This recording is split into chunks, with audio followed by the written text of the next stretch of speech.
السلام علیکم ګرانو کتونکو، هیله لرم چې جوړ او روغ به یاست. زه یم محمد قاسم، خپل یوټیوب چینل سره ستاسو په خدمت کې حاضر یم. دا د نن راغلیو غلام شسته دوکۍ بازار دی دا چې په هغه کې دوی اختر شاپینګ دپاره ښایستې سپلۍ او ګوټان درله راوړي دي.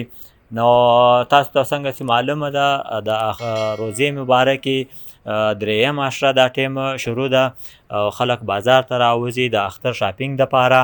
نو د اختر چې دی د ټولو مسلمانانو یو مشترکه خوشحالي ده. زه د ویډیو له توسط سره یو خواست مخیر حضرات ته کوله غواړم چې کوم چیرې تاسو ځان ته او خپل بچیانو ته کپړې ګوټان او سپلۍ کوئ، دغسې سات خپل همسایهګانو باندې هم نظر وساتئ.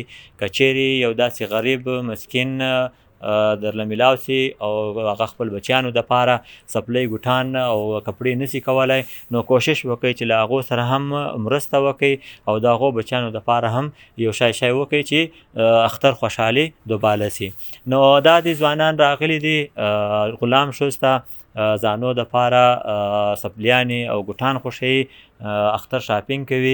نو غلام شوز لخوا تاسو ته هم دعوت دی چې تاسو هم دلته راسئ او ښایستې سپلۍ او ګوټان په رعایتي قیمت باندې ځان ته واخلئ.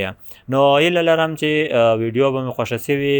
که چیرې مې ویډیو خوښه سي نو لایک او شیر ضرور کوئ او زما چینل چې دی هغه سبسکرایب ضرور کوئ. نو انشاءالله کوشش کوو چې ښایستې ویډیوګانې تاسو دپاره جوړ کړو او خپل دوکۍ بازار د ښکاره کړو. انشاءالله په نیکسټ ویډیو کې لازمي در سره ملاویږو. خدای په امان.